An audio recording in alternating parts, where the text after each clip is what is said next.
ngivusele kuwe make ngivusele nakubo balaleli bonke bemsakado weliphimbo lelibandla la sikhona khona kufinyelela egameni lenkosi. Umuntu nje maka kabonge kakhulu ukuthi uNkulunkulu wasentela umusa ukuthi inkosi Jesu ingakabuyi sibe nana ngumsakado longagijimisa livi liyosita umuntu akhashane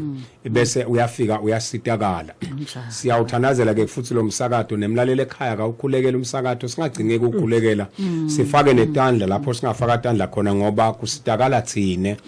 nomsakado uvedele thine uNkulunkulu ke sitha asiwufuni ukuthi ube khona njengalokho ke sitha singawufuni ukuthi ube khona singawenta ube netikwelete ngoba yonke into ihamba ngemali lokho sikhuluma nje la imali lo msakado lokufuna ukuthi ube nemali yokukhipha lapha na wenda lokwa nalokwa ngoba sithi siyacela ke balale ukuthi siwuthanazele siphinde siwusupporte ekakhulu bosomabhizinisi nje bosomabhizinisi bemaswati labakholwa kakhulu bangakwenta lokho siphile sonke malibonke igama lenkosi. Ngicela ukuthi namhlanje ke simane sesibuke nje simelane songihambele embili wakhuluma ngenzaba yekubeketela. Ngineliverse lapha encwadzini yezenzo sahloko 10 liverse la ka 38 bese sibuya ke lapha ku Matthew chapter 15 sitawucala kufunda ku verse 21. Singakafunzi ngiyacela mlaleli ekhaya sesike sikhuleke siyabonga mlaleli ekhaya ukuthi uyasikuthata nawe ukuthi lokho lesikwentako sithunywe uNkulunkulu singadenteli ukuthi kuyakusita nakukusita nathi siyajabula ukuthi uNkulunkulu usita wena kusho ukuthi ngithi lesisita wena uNkulunkulu ngathi babe bethu longcwele siyathandaza kuwe wena uNkulunkulu wetimo tonke wena uNkulunkulu wetibusiso tonke sithandaza kuwe wena lovula kubete longavala futhi nase uvalile kubade nalongavula bare bethu longcwele sikunika ludumo nalamuhla sicela wena Nkosi losetindzaweni tonke ngesikhathi sinye wena uNkulunkulu ofinyelela la singete safinyelela khona thina ngoba nali livi lakho Nkosi kuna ngumsakado liphume linemandla lesaya kumlaleli Nkosi lifike lilethe baba wethu ngcwele inguquko njengaloku siseluhlelweni lesithi wena uNkulunkulu uyawenta umehluko siyathandaza uNkulunkulu alithumbelele lifike lapha nalapha lifike limphilise lifike limnike lithemba uthi wena baba ngcwele encwadzini elihubo 107:20 wathi wathuma livi lakho baba wethu ngcwele bantu baphila nembala sikubonile Nkosi Jesu ulithuma lelivi nalamuhla ke sesiyalithumela lilivi lakho alifike lalifika khona lilethe kuphila egameni la Jesu Kristu lenkosi amen amen. Mlalele ekhaya leli verse la zenzo ngipawula lo lokhuluma la ukhuluma kunebantu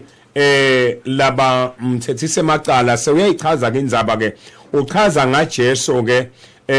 lothi ke niyawathi phela kulo verse 8 ngimthatha nje lo musho uthi nani futhi niyathi futhi ngaJesu waseNazarethe ukuthi uNkulunkulu wamgcoba kanjani sishumayela Jesu logqotshiwe niyathi futhi ngaJesu waseNazaretha ukuthi uNkulunkulu wamgcoba kanjani ngamoya longcwele nangemandla nekuthi waya kuyo yonke indzawo enta lokuhle aphilisa bonke labe bacinzetelwe ngemandla asathane ngome uNkulunkulu ebenaye uthi na ku verse 39 thine sibofakazi bako konke lokho thine sibofakazi bako konke lokho labekwenda eveni lemaJuda kanye naseJerusalema. Hallelujah. Nasibuyela encwadzini ya Matthew 15 siqala verse 21. Leli Bible nalithi balalele emakhaya niyathi phela ngemusa wenkosi yethu Jesu Kristu ukuthi uNkulunkulu wamgcoba kanjani ngamandla kaMongcwele nangemoya waNkulunkulu ukuthi ahambe yonke indzawo enta umusa akhulula abantu litsele Bible akhulula abantu abanjani labacinzetelwe so lo musa ufika ukukhulule bantu labacinzetelwe malibonke igama lenkosi umusa wekukhulula labacinzetelwe labasetinkingeni labangeke bakhona bona ukuthi khulula ngiko sike sakhuluma lapha sakhuluma ngencwadi ya Timothy lethi munye umlamlele usemkhathisini womuntu nankulu sakhuluma ukuthi lo mlamleli akagcini nje kusilamulela ebudlelwaneni bethu lobephuka loba lahleka naNkulunkulu but uphinda silamlele nasetintweni lesehluleka kuto thine kudelekelela kuto malibonge igama lika Jesu. Amen. Laba ke sesifunda khona la kuMateyu sithola umfati naye labe senkingeni Jesu lo wahamba etindzaweni tonke enta umusa akhulula nguye ke lo Jesu manje lofika nalapha ngesheya kulela lidolobha lela kusiwafika ngesheya na uqala ku verse 21 lithi Jesu wewelela ngesheya eMasadoni eSidoni edolobheni laseTera. Jesu wasuka lapho waya etindzaweni tangaseTire naseSidoni. Umfati lo bengumKhenani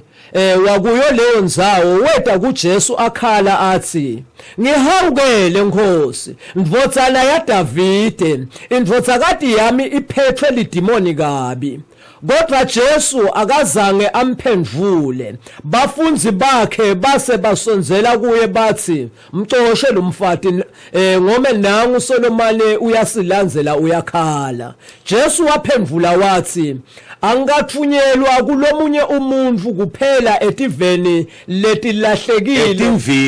etimvini letilahlekile letingema Israeli. Kepha lo mfati wasonzela waguca embi kwakhe wathi Nkosi ngisite. Jesu waphendvula wathi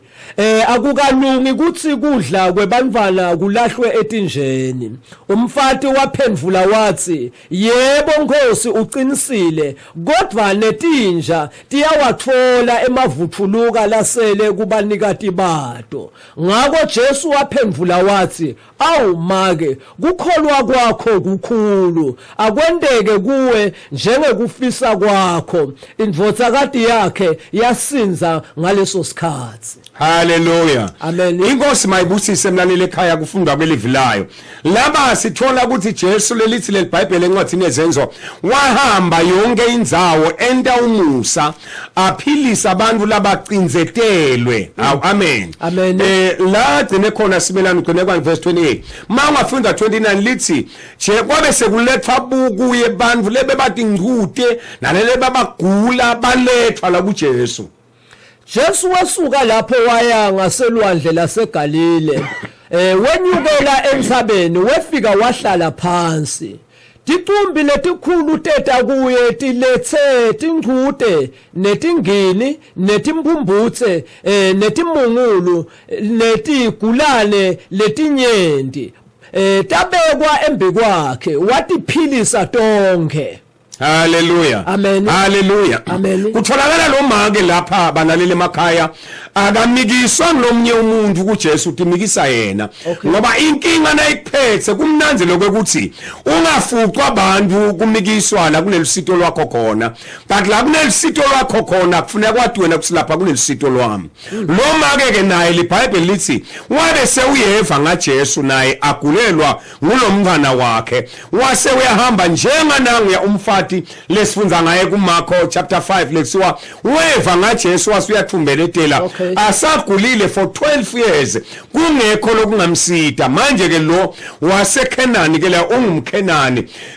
uvile ke naye uva ngaJesu nasevile ngaJesu naye ke sewuyathumeletela ke uya ngifuna ukuthi kumlaleli ekhaya yathi indzawo yakho la ungathola khona lusito lwakho yathi indzawo lenetimpendulo takho. Lo mfati wayathi indzawo lenetimpendulo takhe wase uyahamba ke sewuya la kuna Jesu khona. LiBhayibheli lasifunze khona lithi nakewela nje Jesu ewela ngesheya eSidoni lo mfati wathi nangele bengimlenzile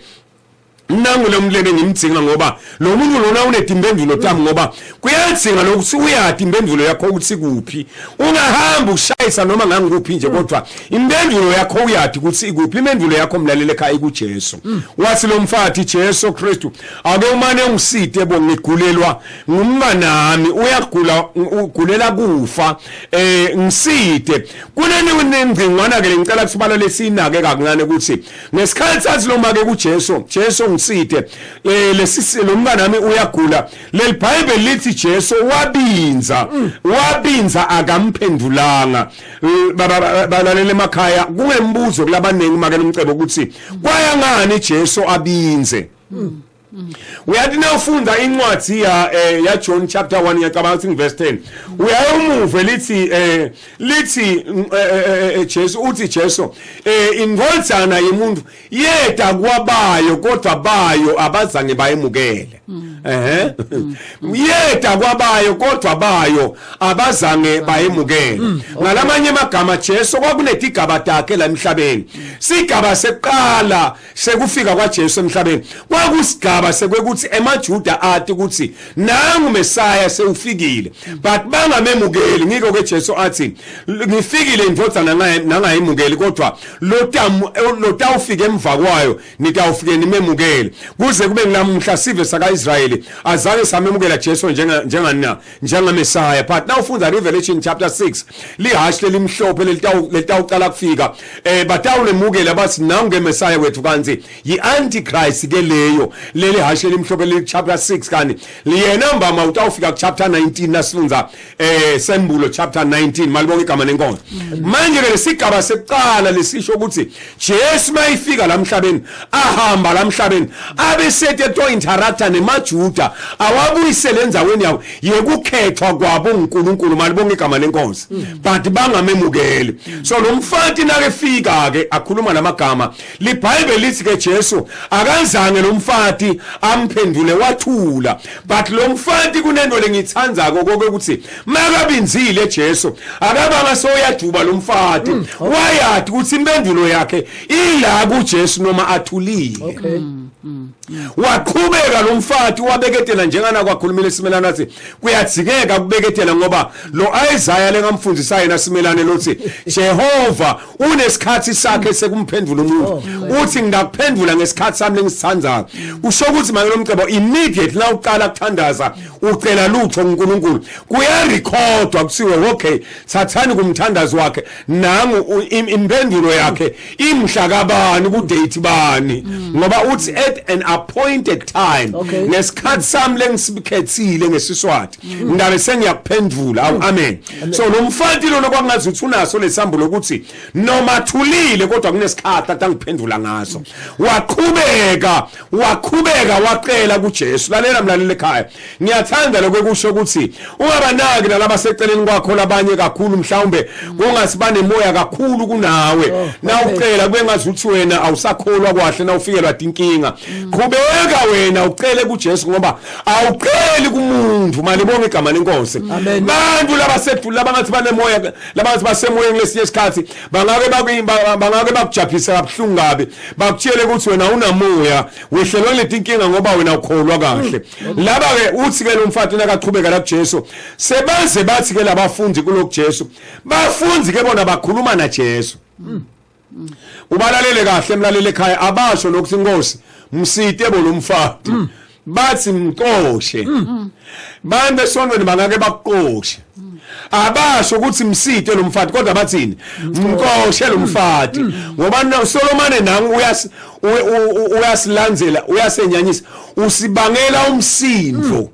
Jesu ke manje seyakhuluma ke manje ukhuluma nalabafundi akakhulumi nalo mfati uthi Jesu kulabafundi lokungathi ngibinzile nje kuye lo mfati sikhathi sami naye asikefiki phela sikhathi sami nalo mfati ngilesikhathi mina sengisesiphambanweni ngoba ku John chapter 3 verse 16 uthi Jehova ule Jesu njengaloku Mose aphakamisa inyoka ehlane ngalokufana nako indvodzana yaNkulunkulu mhlanje iphakanyiswa iyawubadonsela kuyo bonke abantu okusokuthi sengakaphakanyiswa basengakadonselwa kuyo abantu batayiqonda lento engikhulumako uthi ke mhla iphakanyiswa kusho ukuthi lo mfati ufika isengakaphakanyiswa amen but ufika umfati unesambulo ufuna kuzuza umusa ufuna kuvuza ema benefits esiphambano singakefiki isiphambano ngoba kunethinto longathizuza singakefiki isikhathi kuya ngokuthi uphikelela kangakanani lokuphikelela ke bana bakethu kuphikelela Jesu ufundisa ngako engathini yaMateyu chapter 11 nangasiyo 12 uthi Jesu nangabe ni uthi kwakunebantu abantu anamakhelwane wakhe lenye indvodza sinamakhelwane lo makhelwane abeme kahle lona ahluphekile wase ufikelwa divakashi lomunye so uyaleka amakhelwane lo ngathi ungconywana ufike uyacela uthi hey makhelwane awungisithe man nkosami sengifikele divakashi la umani unginike nje tingwati bethimbili batola labadlile uthi ke wathi ke makhelwane hawu lalela makhelwane mina nyalo ngilele emagede kamavaliwe nekuvalwa nebantu abambalele ngeke nje ngibavusele wena mina awungamani ubuye ngakusasa athi ke lona waphikelela usike Jesu lokuphikelela kwalomuntu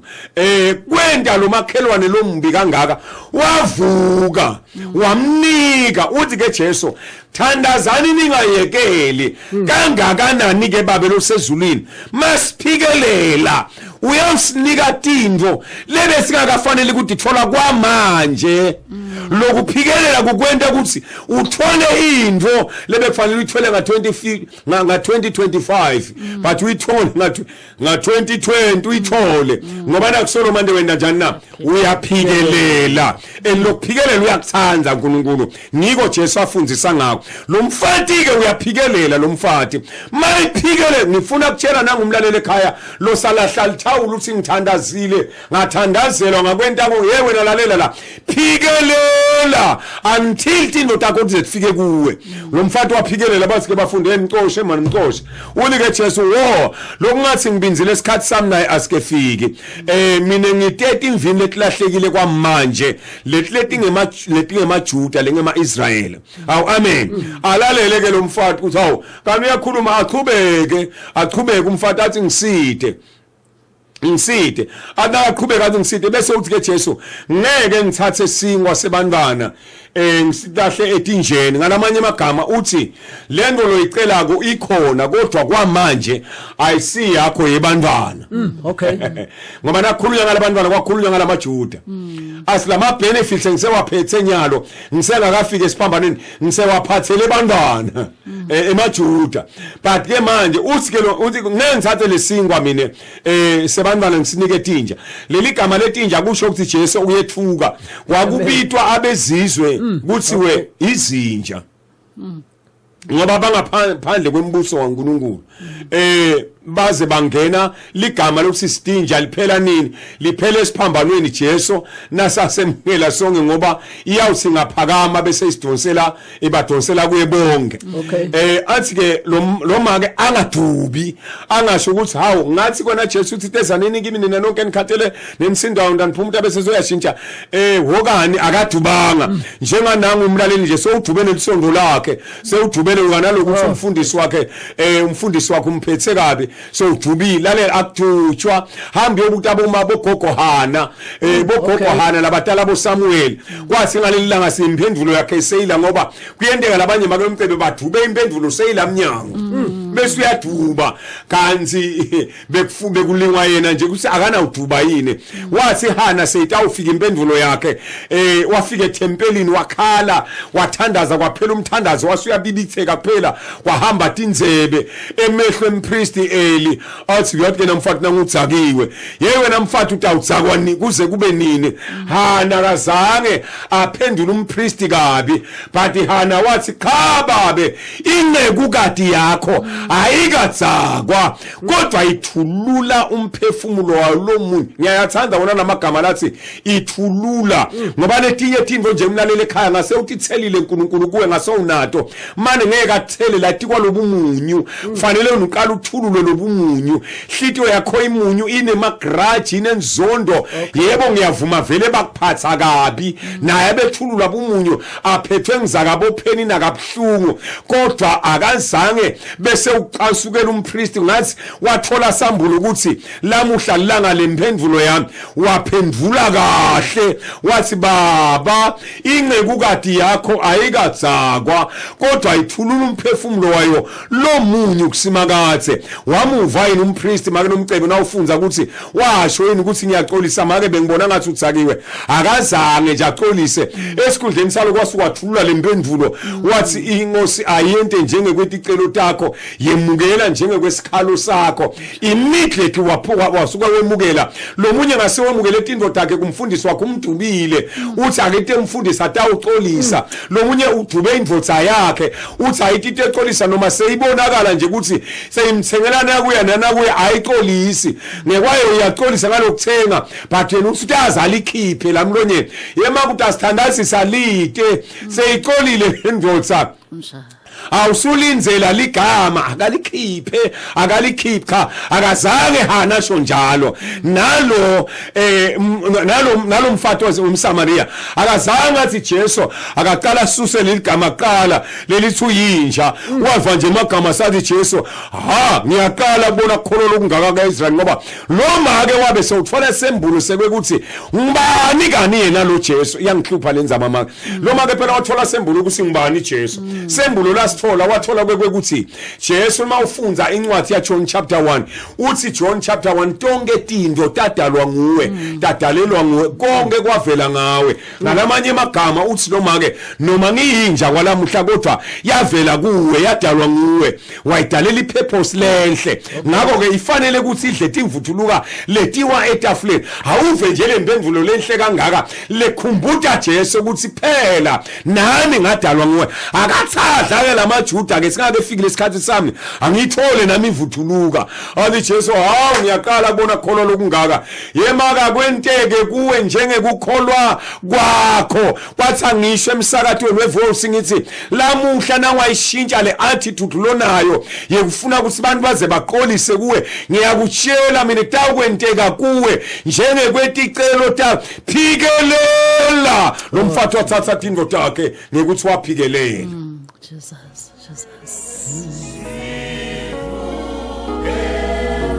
Sivukele wena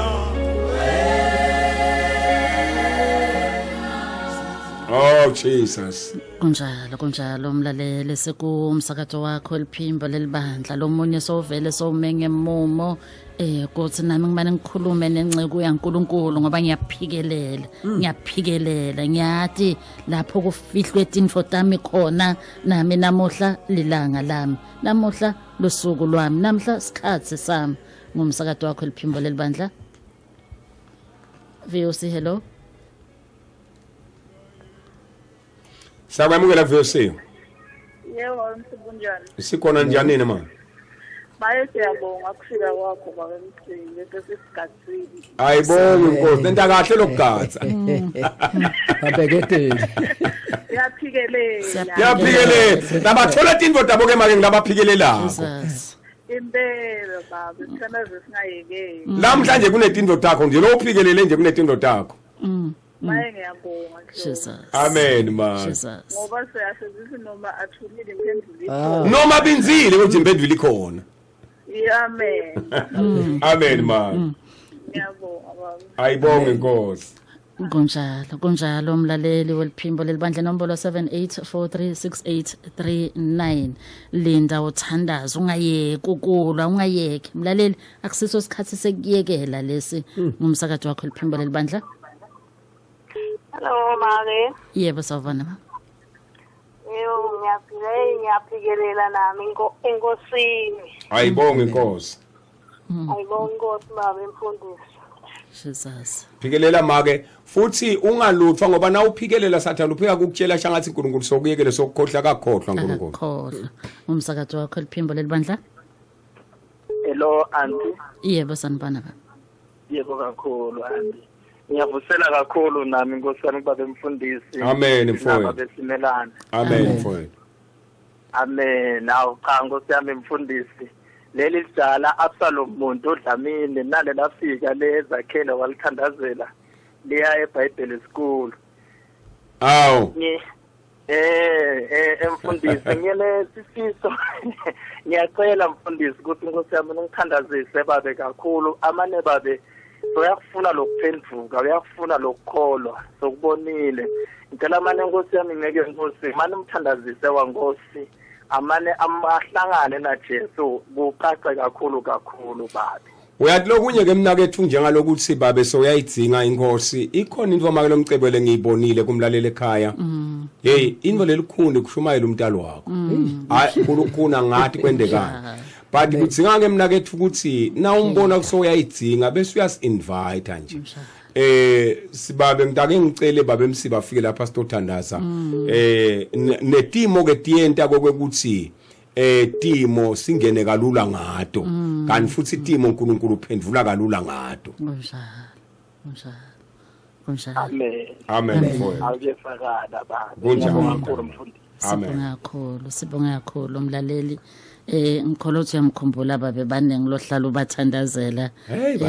kodwa nje siyakholwa uyamkhumbula inombolo 78436839 nawe Nkosi yami naku namhlanje ilanga lekukhululeka kwakho mlaleli ngoba siyaphikelela ngumsakazo wakho liphimbo lelibandla. Hello ma. Yebo sanibona mama. Ngimake ngwenye esihluthe. Yebo make. Mayibonge Nkosi make Nkosi yami ngiyambonga umfundisi na incwadi ayifundayo Nkosi yami belekhuluma ngokuthi lo mama lona waphikelela wabekezela. Uyazi Nkosi yami imfundisi Msibi mina ngiyahlupheka.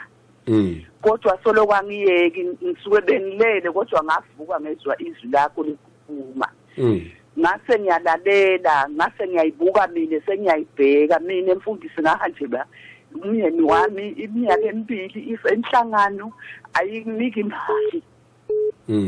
Yathi mase ihambile ke mfundisi ke kulamalanga lawa lo mntana nami wabona inyoka kanti le nyoka kwafuka omunye umfundisi wangidandazela wasesele nyoka seyihamba labaleni kanti le nyoka iblue ngenhlanye emnyama lo mntana nami so usangene bathi ngile nyoka lene namakhanda thandazise Msibi ungenzela umusa buka ke make ngifuna ukuthi make uwathathe nangamavesi engitakuniketa wona uma ufunda incwadi yemaHebheru sahluko 2 ufunda verse 14 na 15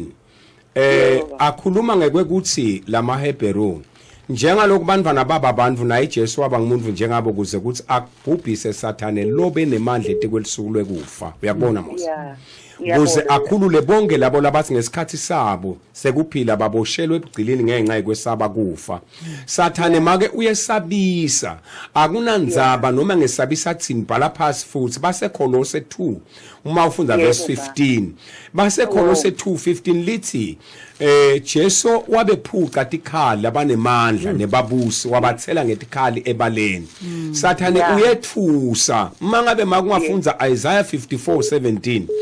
asikho sikhali esicijele wena lesitawuphumelela but ke verse 16 uthi buka yena ungabuki lenyoka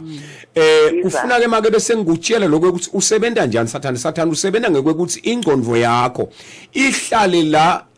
la kulendvo lekwethusako bese isuka la kulo Jesu uyamkhumbula yini kuPetro wahambe etikwemanti ngoba abemehlo akhe abebuke Jesu okay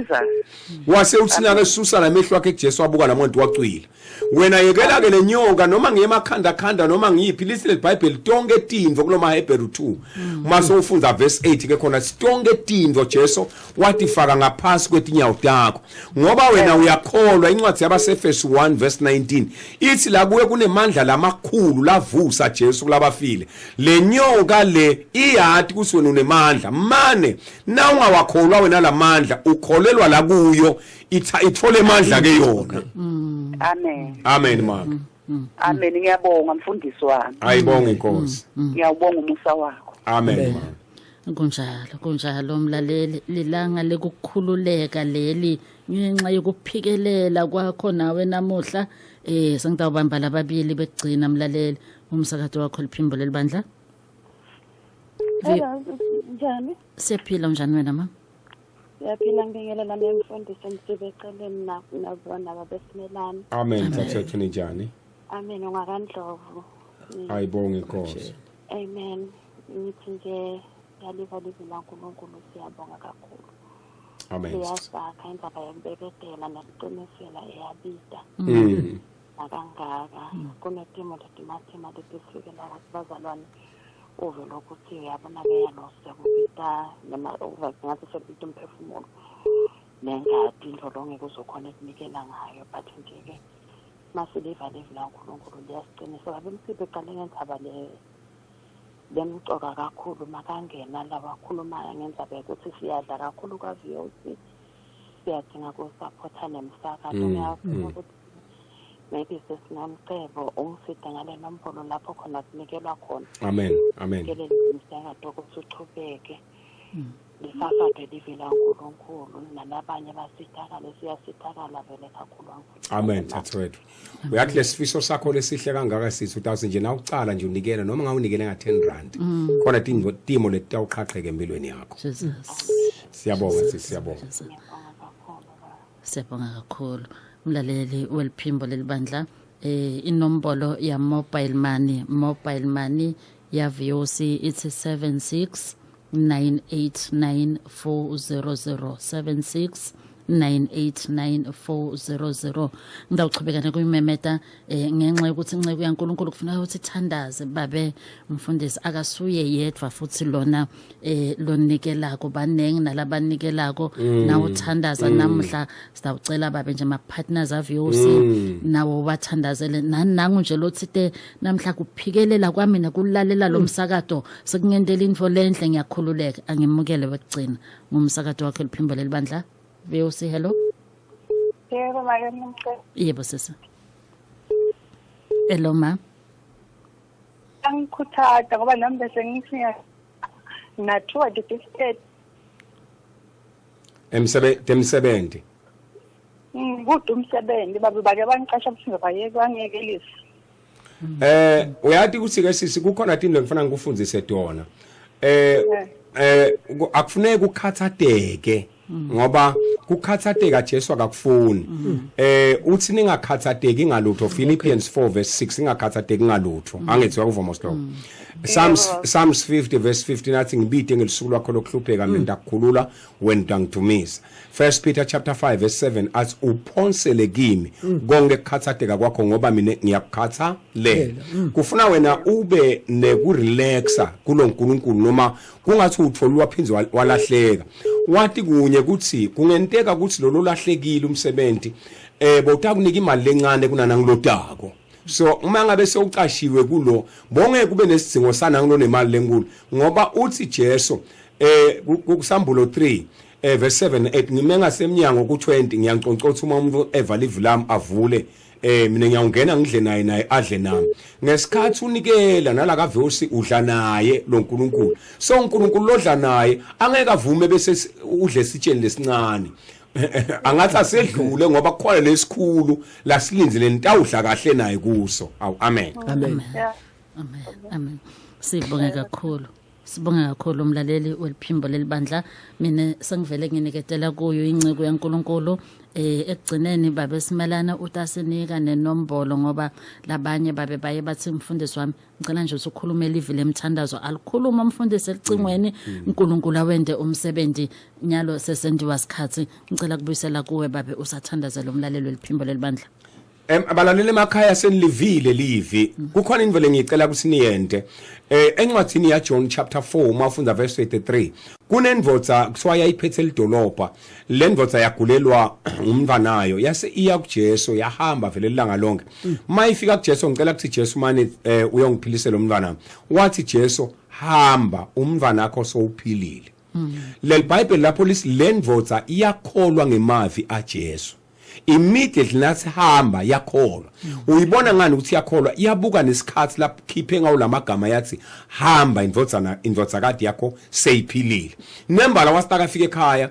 bathi usale waphila umntwana wathi uphile ngasiphi isikhathi ngifuna kusho kubalalela emakhaya nabo bonke laba supporter neVOC ukuthi uma ufunda incwadi yabasekhonele besilihluka 8 verse 9 lithi uNkulunkulu unawo emandla ekuninika konke lenikudzingako nangetulu kwekudzinga kwenu kuze kuthi kuyokusengaso sonke isikhathi nibe nako kube kunyenti into khona kusite emisebentini yonke lemihle kunikela ka VOC nje ngumsebenzi lomuhle ngoba kusitakala nanangelogulako longanayo nalemali